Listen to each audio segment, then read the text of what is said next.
오늘 말씀 어디죠? 예, 스가랴서입니다. 스가랴가 어디 있을까요? 예, 구약 거의 어디죠? 마지막이 구약의 마지막이 말라기인데 말라기 바로 직전이에요. 그러니까 여기도 거의 끝이라고 봐야겠죠. 자, 스가랴서 9장 9절 우리 다 찾으셨어요? 9절로 10절까지만 같이 한번 다 같이 합독하겠어요. 시온에 따라 크게 기뻐할지어다. 예루살렘에 따라 즐거이 부를지어다. 보라, 내 왕이 내게 임하시나니 그는 공의로우시며 구원을 베푸시며 겸손하여서 나귀를 타시나니 나귀의 작은 것 곧 나귀 새끼니라. 내가 에브라임의 병거와 예루살렘의 말을 끊겠고 전쟁하는 활도 끊으리니 그가 이방 사람에게 화평을 전할 것이요 그의 통치는 바다에서부터 바다까지 이르고 유브라데 강에서 땅끝까지 이르리라. 아멘. 예, 시온에 따라 예루살렘에 따라 이렇게 부르네요. 시온의 딸, 예루살렘의 딸. 이 말은 굉장히 사랑스러운 표현이죠. 사랑스러운 표현이기도 하고 또 한편으로는 이 딸이라는 이 표현이 굉장히 여리고 좀 약한 그런 어떤 의미도 담겨져 있어요. 지금 이스라엘 백성들을 두고 하는 말입니다. 이스라엘 백성들이 강한 민족일까요? 약한 민족일까요? 굉장히 약한 민족이라는 얘기예요. 지금도 여러분 이스라엘이라고 하는 나라가 강한 나라예요? 약한 나라예요? 인구는 적어도 강한 나라예요. 예, 정답을 얘기한 것 같아요. 인구는 굉장히 작아요. 그렇죠? 한 300만 정도밖에 없고요. 우리나라 충청도만한 땅이에요. 그러니까 굉장히 나라도 작고요. 인구도 적고요. 모든 면으로 봤을 때 다 약해요. 그런데 실상은 굉장히 또 강해요. 왜냐하면 전 세계에서 매년 상을 주는데 노벨상이라고 그러죠. 노벨상을 주는데 거의 아마 한 80% 이상은 다 그 유대인들이 가져갈 거예요. 우리나라는 지금까지 노벨상 딱 한 번 받았어요. 딱 한 번 받았는데 그 나라는 그 조그만 나라 사람들이요. 지금 뭐 100 몇십 명이 받았어요. 엄청나요. 세계적으로 뛰어난 사람들이 그만큼 있다는 거예요. 그런데 알고 보면 또 그렇게 그 사람들이 뛰어난 것도 사실은 또 아니에요. 그 사람들이 뭐 머리가 우리보다 월등히 더 우월한 게 아니에요. IQ로 따지면 우리가 더 높아요. 그래서 그 사람들이 도대체 뭐 그렇게 강할까? 근데 우리 하나님이 이 유대인들, 이스라엘 백성들을 향해서 지금 표현하는 것도 봐도 시온에 따라, 예루살렘에 따라 이거는 굉장히 여리고 약하고 뭐 그런 표현이에요. 한편으로는 정말 하나님의 사랑의 대상이기 때문에 다정하게 부르는 모습이긴 하지만 그럼에도 불구하고 굉장히 약한 상태에 놓여 있다는 그런 뜻이에요. 그에 반해서 또 10절에 보면은 또 이번에는 뭐 굉장히 또 강한 것처럼 또 표현을 합니다.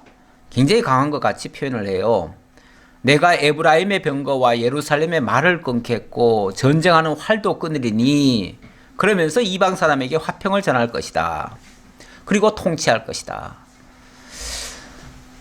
이스라엘은 굉장히 약한데요. 하나님이 함께 하시면 굉장히 강할 수 있다. 이런 얘기죠. 그런 얘기예요. 그런데 그러니까 이스라엘 그 자체는 굉장히 약한데 거기에 하나님이 함께 하셔야 되고 사실 여기에 지금 내가라고 표현했지만 장차 메시아를 보내서 하신다는 얘기예요. 메시아를 보내서 하신다는 얘기고 그 전에 바로 직전에 그럼 이런 말씀이 있죠. 보라 내 왕이 내게 임하시나니 이렇게 얘기를 하죠. 보라 내 왕이 너에게 임하면 너는 이렇게 될 것이다. 그 말이잖아요. 그러니까 네가 강한 게 아니라 너희들에게 왕이 임할 건데 그 왕이 너희에게 임하면 너희는 이렇게 강해질 것이다. 그 얘기죠. 그 왕이 누굴까요?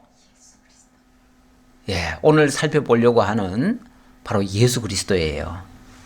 예수 그리스도인데 그는 왕이시라고 얘기를 하면서 그는 공의로우시며 구원을 베푸시며 겸손하여서 나귀를 타시나니 곧 나귀 새끼니라.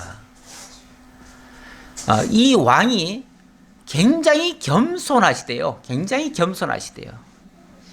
보통 우리가 강한 왕 그러면 어떤 느낌이 들어요? 굉장히 뭔가 힘도 세고 겉으로 보기에도 아주 무섭게 생겼고 세계를 제패할 만큼 어떤 굉장히 강력한 그런 어떤 힘을 가지고 있고 겉보기만 봐도 야, 저 사람은 정말 대단하다 이럴 모습이 아니겠어요? 그렇겠죠? 예. 그런데 우리 예수님의 모습은 어떻다고요? 굉장히 겸손하시대요. 굉장히 겸손하시대요. 그래서 원래 승리한 왕들은 옛날에 혹시 그 개선 장군들 모습 보셨나요? 영화에서라도? 옛날 전쟁에 나가서 승리하고 오는 개선 장군들 뭐 타고 와요? 말 타고 오죠. 무슨 말 타고 와요? 백마. 백마. 이 승리의 상징이에요. 백마를 타고 아주 늠름하게 모든 사람 우러러 보도록 높은 위치에서 말을 타고 아주 용맹스러운 모습, 거기다가 아마도 굉장히 큰 창이나 칼이나 들고 굉장히 용맹한 모습, 모든 사람이 그 앞에서 그것만 봐도 다 무서울 정도로, 그래서 다 기가 죽어가지고 다 머리를 숙이도록 이렇게 만들 거예요. 근데 우리 예수님은 뭘 타시고 오신다고요? 나귀. 나귀는 말축에 못 들어가요. 그렇죠? 어찌 보면 약간 불량품이에요. 이 말과에서 보면은 불량품이에요. 그 중에서도 어미 나귀도 아니고요. 무슨 나귀? 나귀 새끼 나귀를 탄대요. 새끼 나귀는 얼마나 연약해요. 초라해 보이지 않나요? 아주 초라한 모습의 그런 나귀를 타시고 예수님이 오신대요. 그러니까 군림하는 왕이 아닌 거죠. 군림하는 왕이 아니고 지극히 자기를 낮추시는 왕이죠. 오죽하면 그걸 겸손하다 이렇게 표현을 해요. 근데 그가 또 전하는 것은 그 뒤에 가보니까 또 화평을 전할 것이요 이렇게 얘기를 해요. 화평을 전할 것이요. 원래 전쟁하는 자들은요 굉장히 강력한 힘으로 모든 사람들을 제압하기 위해서 강압적으로 다스리는 모습을 보여줘요. 그리고 무지막지한 모습도 때로는 보여줘요. 그래서 감히 그 앞에 나섰다가는 죽겠구나 이런 생각이 들어가지고 감히 그 앞에 얼씬하지도 못하게 만들어요. 근데 이 왕은 그런 게 아니고요. 너무 겸손해요. 나귀 새끼를 탔으니까 아마 어린애들도 다 같이 친구하자고 할 거예요. 그렇잖아요? 너무 낮은 자리로 내려오셔서, 물론 뭐 짐승을 타긴 탔지만은 굉장히 낮은 새끼 나귀니까 낮은 자리로 내려오는 거 아니에요? 그런 모습에다가 또 내용도 화평을 전하고 또 이방 사람들에게 화평을 전한다 그랬는데, 옛날에 이 유대인들 상대로 해가지고 이스라엘 민족을 상대로 해서 말씀이 적힐 때는요, 이방인 하면은 그들은 버려진 자식들이에요. 그들은 아예 상종도 안 하는 사람들이에요. 그들은 아예 대상도 안 돼요. 말도 안 해요. 그들과는. 그런데 그들에게 화평을 전할 것이래요. 누가 오시면? 왕이 오시면. 그래서 이 왕은 보통 왕이 아니에요. 이 세상의 왕이 아니에요. 그런데 이런 왕이 언제 오십니까? 가장 이스라엘 백성들이 연약할 때, 가장 부족할 때, 그럴 때 오신다는 겁니다. 이 스가랴서가 기록될 당시는 언제냐면은 이스라엘 민족이 바벨론에서 포로 잡혀 있다가 70년 만에 해방이 됐어요. 그리고 고레스 황제가 특명을 내려가지고 성전을 재건하라고 했어요. 그래서 이스라엘 백성들 너무 기쁘게 돌아와서 성전 지대를 놨잖아요. 성전 지대를 놓고 너무 기뻐가지고 잔치를 벌였어요. 너무 기뻐가지고 함께 잔치를 벌리고 아주 즐겁게 그렇게 지냈는데, 그런데 남이 잘 되는 것을 모든 사람이 다 축하할까요? 축하하지 않아요. 예. 시기하고 싫어하고 미워하는 자들이 있어요. 꼭 좋은 일 뒤에는요, 시기하는 일들도 발생하고요. 그래서 너무 좋아도 너무 잘난 체하고 자랑하고 하는 것도 좀 덜 좋아요. 왜냐하면 많은 사람들의 시기를 불러일으켜요. 그래서 세상에서도 너무 자기 잘났다고 자랑하거나 이러는 거 별로 좋지 않아요. 그럴수록 오히려 조금 겸손한 모습을 보이는 것이 세상 살아가는데도 좋을 것 같아요. 어쨌든 이스라엘 백성들이 해방이 되고 또 세계를 제패했던 그 당시에 고레스 대왕, 바사 제국의 고레스 대왕이 아주 이스라엘에게 아주 특별한 은혜를 베풀어 줬어요. 그래가지고 그들에게는 세금도 안 받고요. 그들에게는 성전을 짓는데 모든 것을 다 제공하도록 하고요. 또 무조건적으로 그들은 다 해방이 되고요. 이런 엄청난 특혜를 줬어요. 그러니까 주변 나라들이 좋아하겠어요? 싫어하겠어요? 필요하거든요. 당연히 싫어하지요. 싫어해서 그들이 성전을 짓기만 하면은 큰일 난다. 우리는 이제 성전만 지어 놓으면은 저들의 기에 우리는 다 눌린다. 그래서 그걸 어떻게 해서든지 막기 위해서 성전 재건하는 일을 막으려고 엄청난 방해 공작을 펼쳤어요. 심지어는 그래서 막 거짓말로 상소도 하고 그래가지고 이들은 성전 지으면은 뭐 왕을 배반할 겁니다, 뭐 할 겁니다 하면서 뭐 온갖 말을 다 해가지고 결국은 성전을 못 짓게 했어요.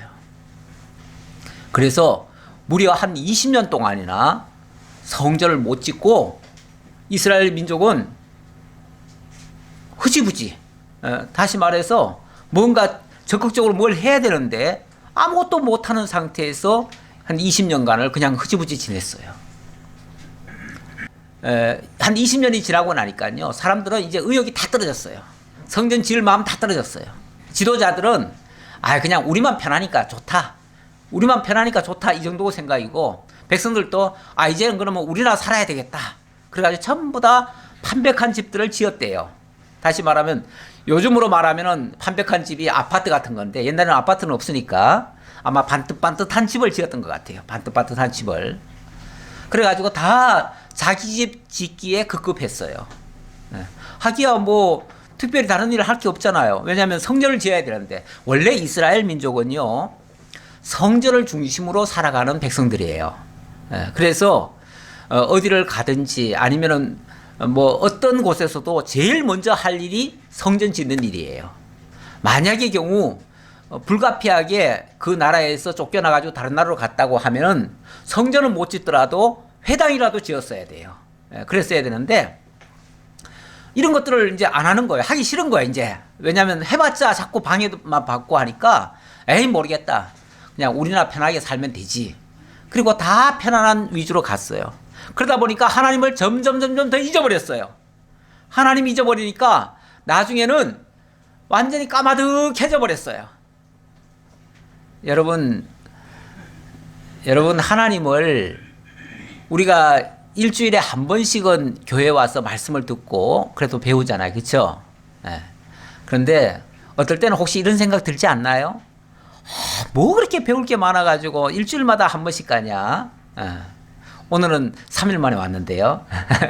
또 3일 만에 또 오냐? 이런 생각이 혹시 들는지 모르겠어요. 그런데요, 우리가 혹시라도 무슨 바쁜 일이 있거나 뭐 하거나 해가지고 일주일을 쉬었다고 쳐요. 그리고 또 무슨 일이 또 겹쳐요.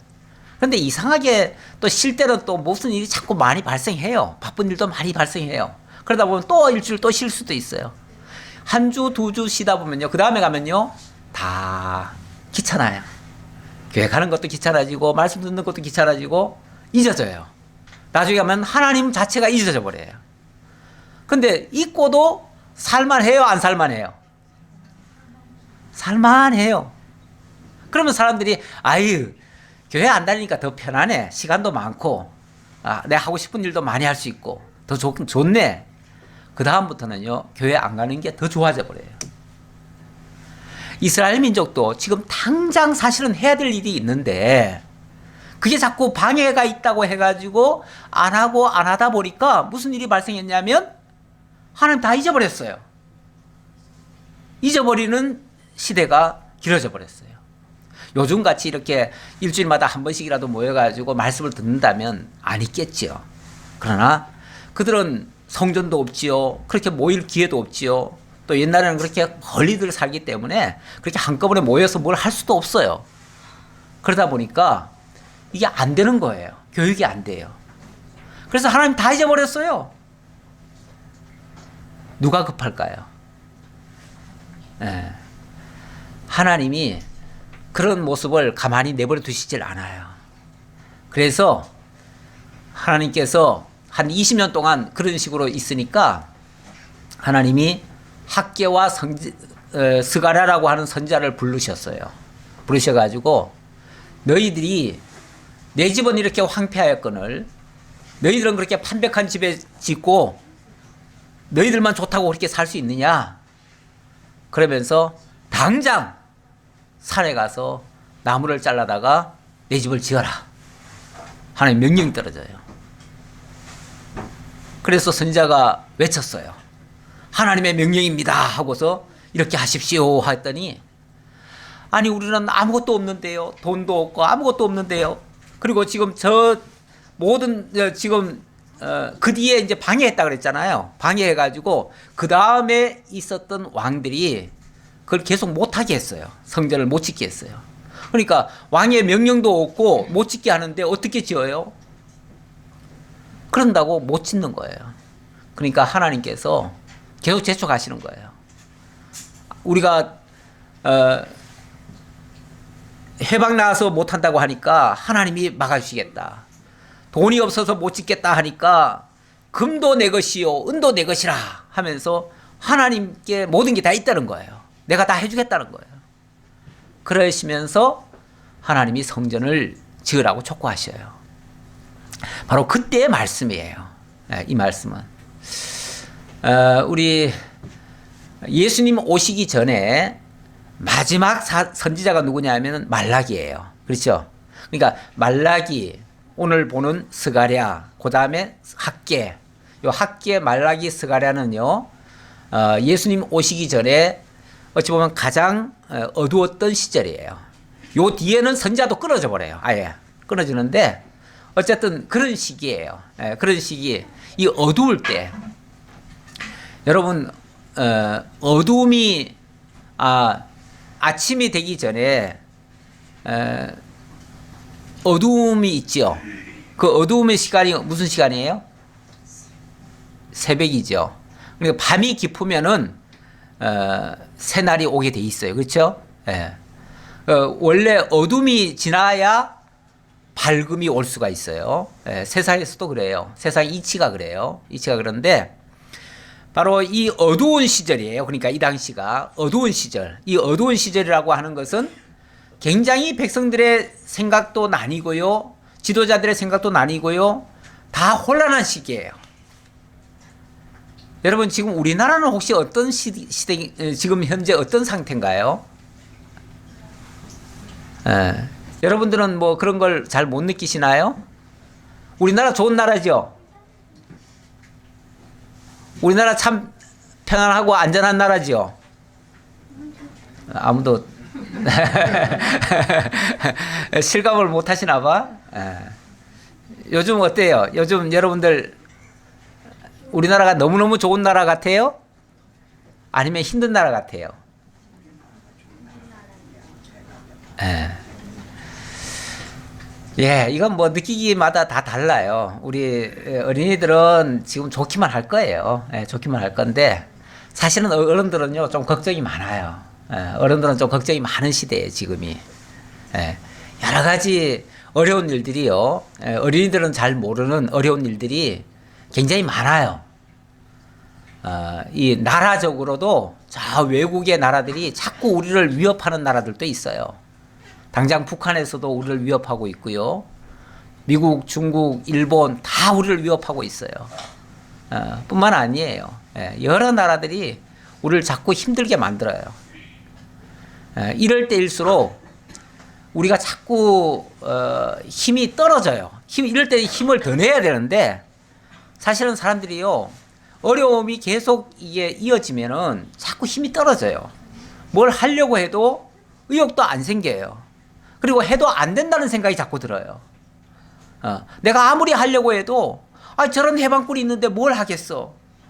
저 나라가 저렇게 우리를 위협하는데 뭘 하겠어. 자꾸 이런 생각이에요. 그러다 보니까 정말 내가 힘을 내려고 하질 않고 누가 우리 도와주는 사람은 없을까. 자꾸 이런 거나 추구하게 돼요. 자꾸 엉뚱한 생각을 하게 돼요. 그래서 다른 걸 자꾸 의지하고 이렇게 돼요. 그런데 여러분 다른 걸 의지하거나 다른 나라를 의지하거나 다른 어떤 힘을 의지하면 그것들이 우리를 정말로 도와주고 우리를 평화롭게 할 수 있을까요? 우리 성경에 보니까 그런 게 오히려요. 우리가 다른 걸 의지하면 다른 것들이 오히려 우리를 위협한대요. 우리를 더 힘들게 한대요. 그런 걸 뭐라고 그러냐면 다른 걸 자꾸 의지하는 걸 뭐라고 그러냐면 우상이라고 그래요. 우상. 이 당시에도 이스라엘 민족이요. 우상을 많이 섬겼어요. 아니 하나님 믿는 사람들이 왜 우상을 섬겨요? 아니 하나님의 도우심, 하나님의 함께하심 이걸 깨달으면은 우상을 섬길 일이 없죠. 근데 그게 안 느껴지니까 그게 안 믿어지니까 그러니까 뭔가 사람들은 자기 나름대로 살 길을 찾는 거예요. 찾는 게 우상이에요. 그래서 하나님의 지금은 하나님의 도우심이 없으니까 내가 저걸 믿어야겠다. 또 저걸 따라야 되겠다. 저거라도 붙들어야겠다. 이래가지고 자꾸 우상을 찾는 거예요.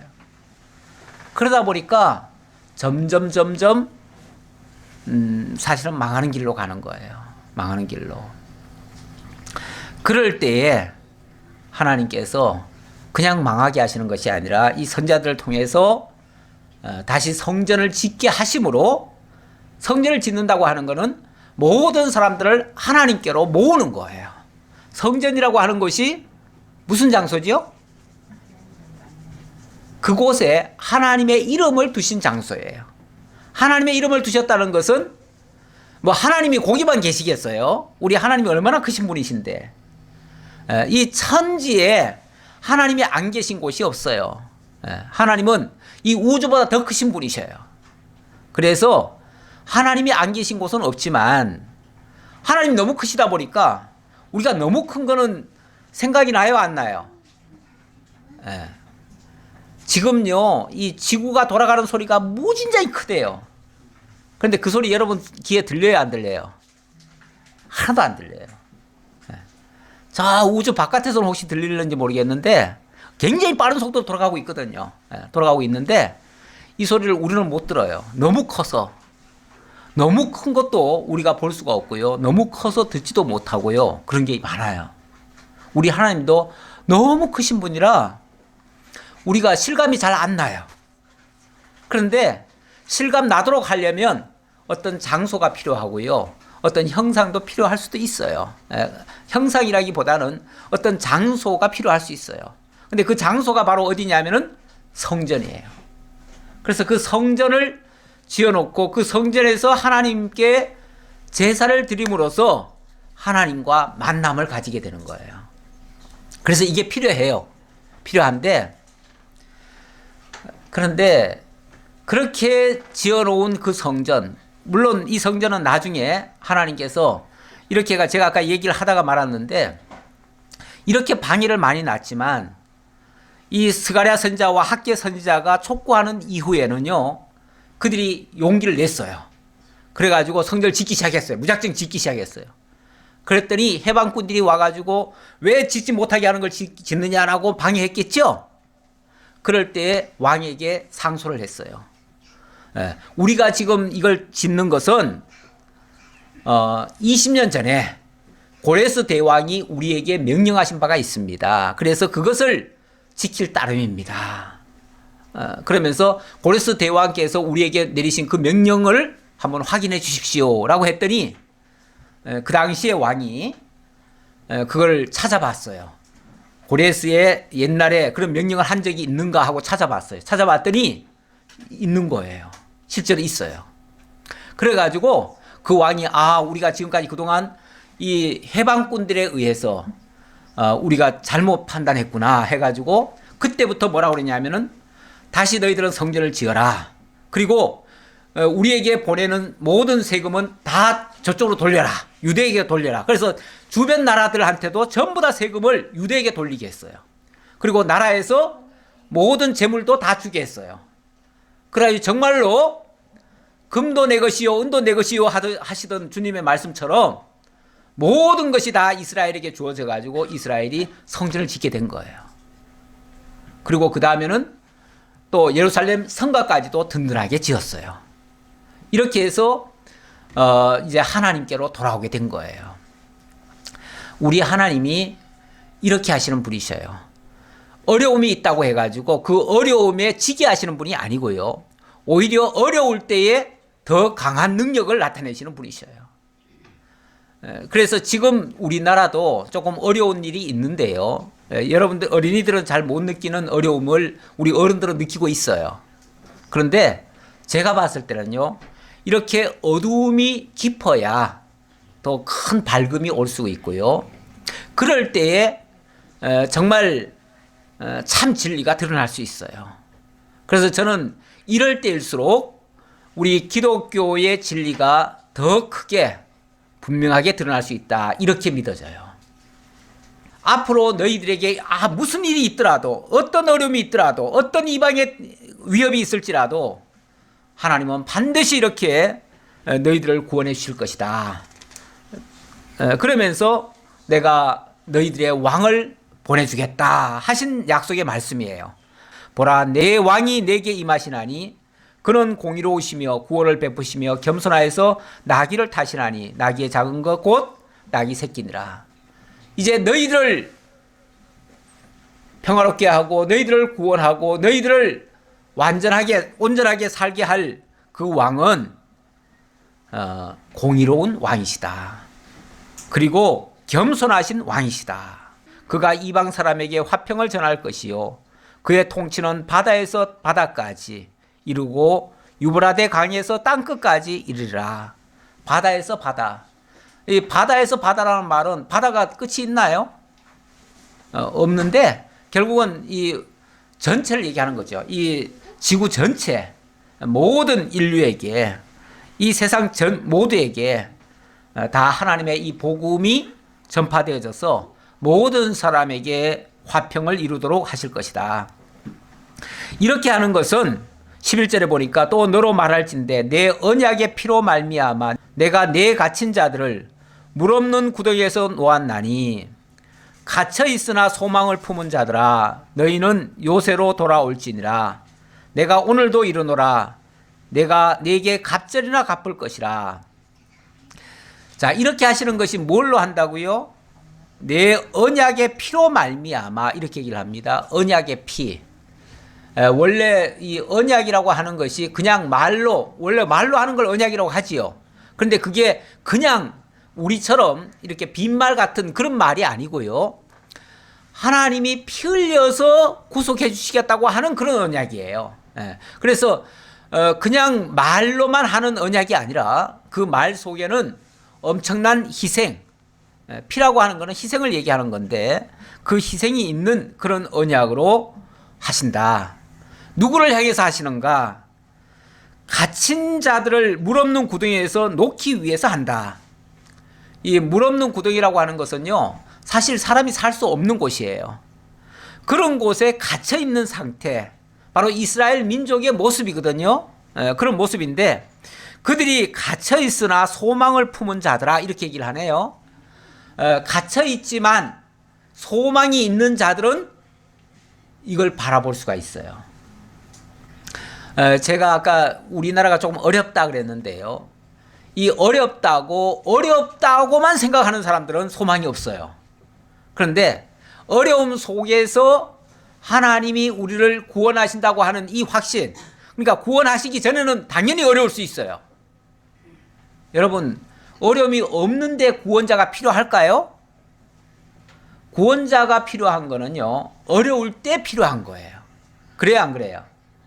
예. 그래서 어려울 때라고 하는 거는요, 하나님의 구원을 맛볼 때예요. 하나님의 도우심을 입을 때예요. 그러니까 세상이 어지럽고 혼란스럽고 고통이 있고 이럴 때일수록 우리에게는 더 큰 소망이 있고요. 또 그 결과는 더 큰 화평으로 이루어질 수 있는 거예요. 왜냐하면 그게 하나님의 언약의 약속이니까요. 언약의 피로 맺어주신 언약이니까요. 그래서 우리는 이렇게 어려울 때를 두려워할 이유가 없다, 그 말이죠. 예. 그러면서 요새로 돌아올지니라, 이거는 하나님께로 돌아오라는 얘기예요. 자, 그러면서 내가 유다를 당긴 활로 삼고 에브라임을 끼운 화살로 삼았으니, 유다와 에브라임, 남쪽을 유다라고 그러고요, 북쪽을 에브라임이라고 그래요. 근데 이게 전체가 다 합쳐서 이스라엘이에요. 결국 하나님이 회복하실 때는 온전한 이스라엘로 회복하신다, 그런 뜻으로 이렇게 표현하셨어요. 그들을 통해서 내가 내 자식들을 일으켜 헬라 자식들을 치게 하며 너의 용사의 칼과 같게 하리라. 이 헬라 자식들을 친다고 그랬는데, 나중에 역사를 보면요, 이 헬라 군대가 이스라엘을 공격을 해가지고 이스라엘이 굉장히 곤란한 지경에 빠져요. 그러는데 하나님께서 그 헬라 군을 다 무찔러 주시겠다, 그런 얘기예요. 그러니까 이스라엘이 굉장히 혼란할 때에 하나님이 도우셔서 이기게 하신다, 그런 얘기예요.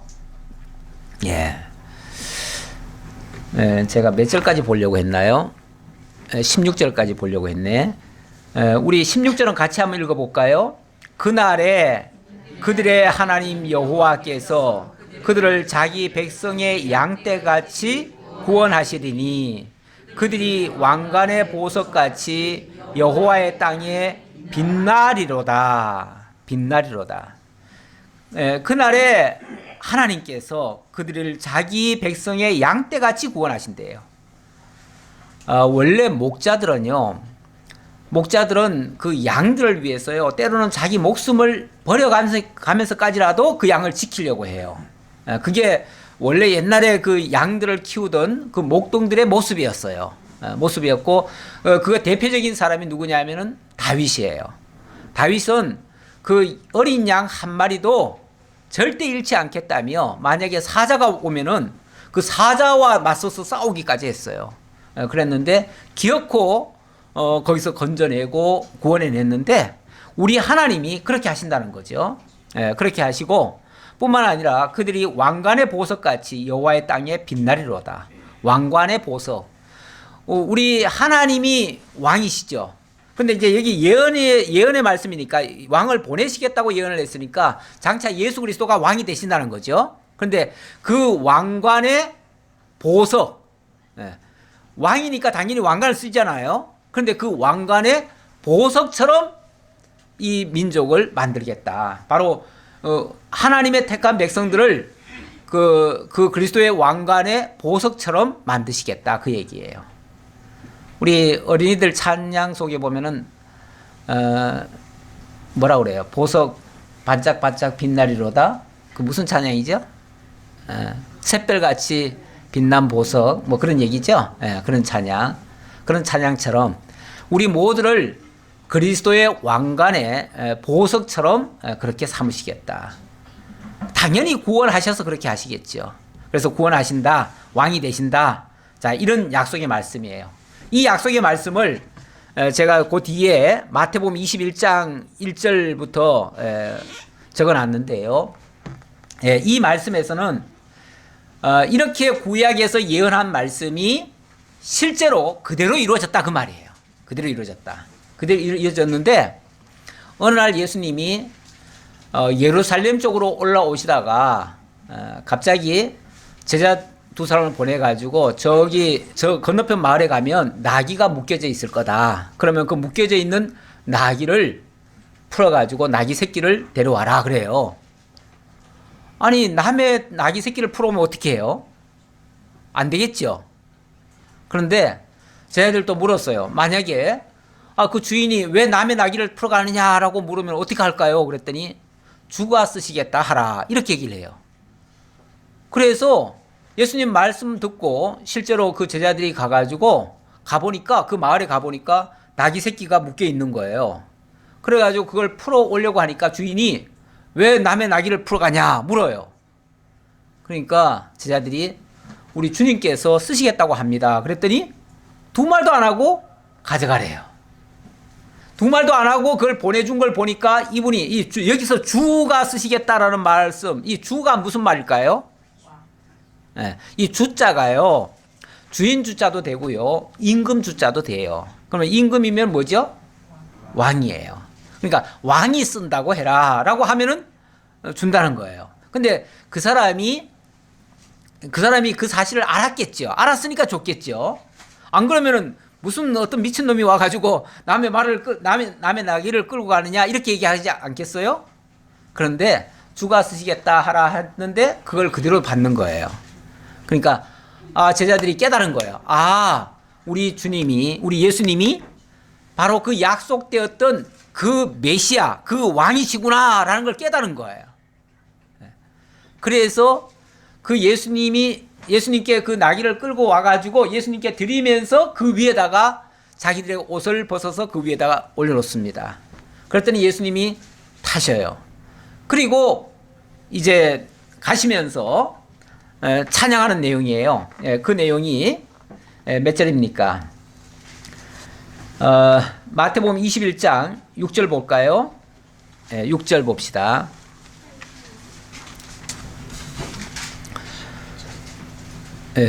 그거는 얘기를 설명을 했으니까 이제 찬양하는 내용만 봅시다. 9절 봅시다. 9절. 앞에서 가고 뒤에서 따르는 무리가 소리 높여 이르되, 자, 다 같이 시작. 호산나 다윗의 자손이여 찬송하리로다.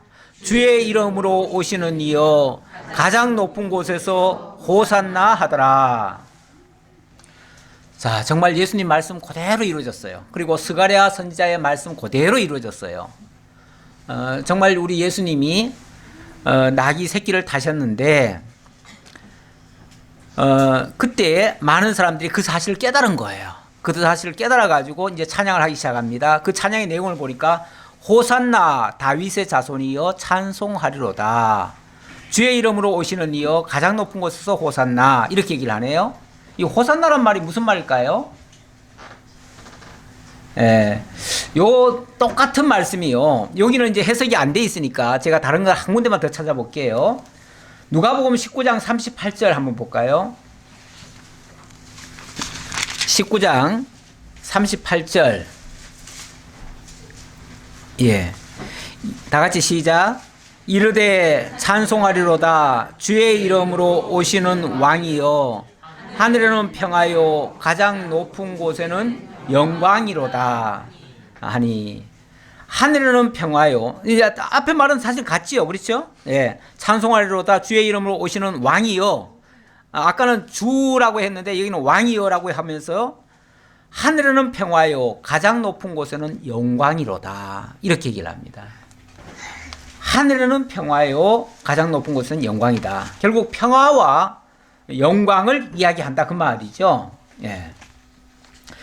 우리 주님께서 오신 목적이 뭘 위해서라는 거예요? 하나님의 평화와 하나님의 영광을 드러내기 위해서다.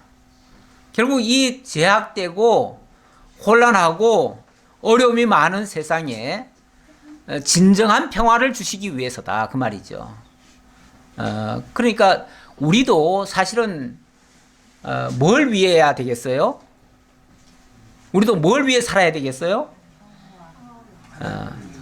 하나님의 평화를 전하고 하나님의 평화가 이루어지도록 하는 일을 위해서 살아야 되겠지요.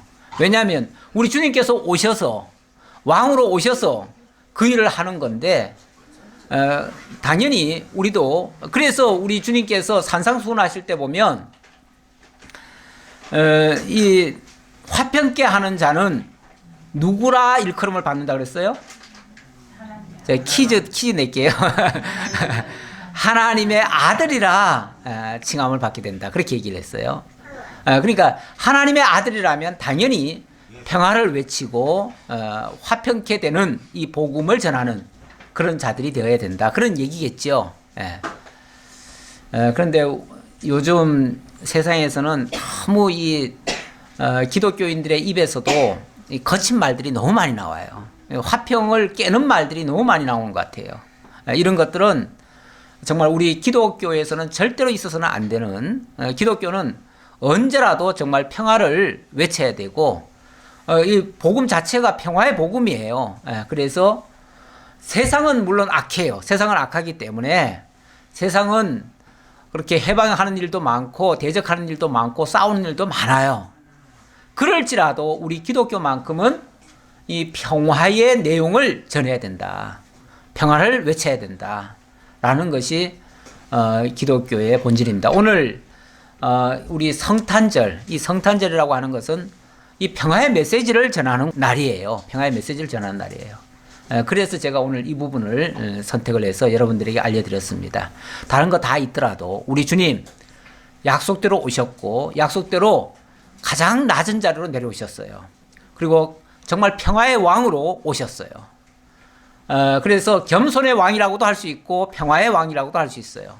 근데 평화라고 하는 것은 군림해가지고는 이루어지지 않습니다. 높은 자리에 올라가려고 하면은 평화는 깨지게 돼 있습니다. 내가 큰 자 되겠다고 하면 평화는 깨지게 돼 있어요. 근데 내가 낮은 자리로 내려가서 남을 섬기려고 하면 거기에는 작은 평화가 이루어집니다. 가정에서도 내가 가장 낮은 자리에서 좀 양보하면서 이렇게 하면 평화가 이루어질 수 있을 거예요. 그런데 내가 이기겠다고 하면 평화는 깨어지게 돼 있어요. 이 세상 모든 원리가 그렇습니다. 우리 주님 가장 낮은 자리로 어디까지 내려왔어요? 정말 누일 곳이 없어서 짐승의 마구간에서 구유의 먹이통에까지 내려오셨잖아요. 그렇게 오셨고 가장 낮은 자리에서 정말 제자들의 발을 씻겨줄 정도의 그런 낮은 역할을 하셨어요. 가장 낮은 역할.